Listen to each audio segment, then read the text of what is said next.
아니면 위임받은 자로서의 그 전에 어떤 사전적 절차로서 관사 등이 이제 들어가 있으면 관사에게 먼저 올 수도 있습니다. 그래서 위임을 받은 자가 세관에 등록이 돼 있냐 안 돼 있냐에 따라서 이 사전 통지를 받을 자가 달라진다고 보시면 돼.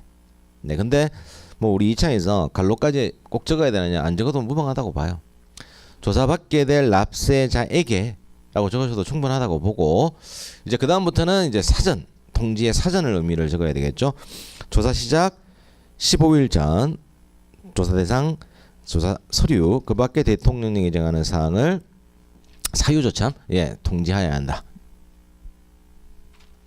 따라서 15일 전이라고 되어 있는데 우리 실제 관세 행정상의 내규라고 볼 수 있는 규정을 보면 반드시 10일을 규정하고 있어요. 그러니까 15일 전이니까 15일 이내에 통지하면 되거든요. 그것을 우리가 실제 관세행정은 이제 10일로 못 박아두고 있습니다. 그때까지 이제 통지를 하도록 되어 있어요. 그러면 우리는 법령이니까 해당 내용처럼 조사 시작 15일 전. 그러면 15일 전이면 그 전인데 실제로는 10일로 규정하고 있다라는 거예요. 행정상. 15일로 적으시면 맞습니다. 네. 다만에 해당하는 경우에는 넷째 줄 서술에 나오는 통지하여야 한다 규정을 적용하지 않겠다라는 거겠죠. 따라서 범칙 사건에 대한 조사하는 경우와 증거인멸 등의 우려가 있는 경우겠죠. 즉 조사 목적을 달성할 수 없는 경우입니다. 그러면 이 사전 통지를 15일 전에 그 하는 이유에 대해서 필요성에 대해서 간략하게 말씀을 드렸죠. 그러니까 15일 전에 통지를 한다는 거는 우리 첫 번째 갈로 1번 첫 번째 줄 말미부터 해당 장부 서류 전산 처리 장치 그 밖의 물품 등을 조사하는 것이 목적이잖아요. 그러니까 사전 통지함으로 인하여 그 조사 대상에 해당하는 것들을 좀 준비해둬라라는 의미가 일단 첫 번째고, 두 번째로는 납세자에게 이런 조사할 예정이 있으니 조사 대상만 준비하는 것이 아니라 자기의 권리를 보호하는 그런 측면도 있어요. 그래서 납세자의 예측 가능성을 보장해주기 위한 의미도 있다.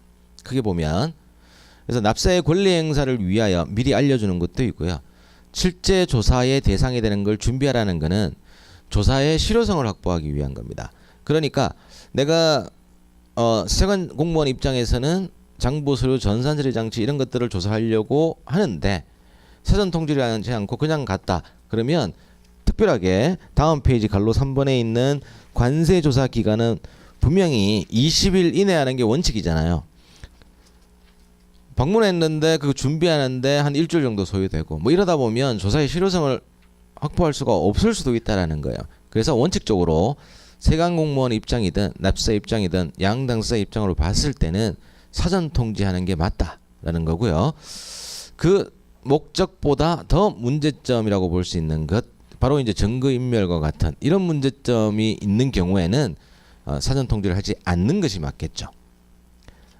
네, 그래서 사전 통지의 필요성도 있지만 실제 사전 통지로 인하여 조사의 실효성을 확보한다는 측면보다는 반대 역효과가 날 수 있는 것들은 사전 통지를 제외한다라는 거죠.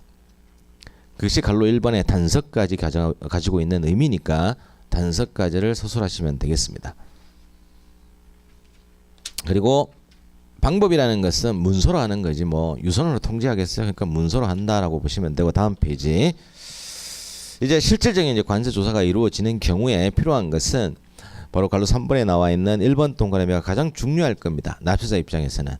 사실 관세 조사하러 나온다라고 한다면 그 조사의 대상이 되는 것들을 미리 준비해야 된과 동시에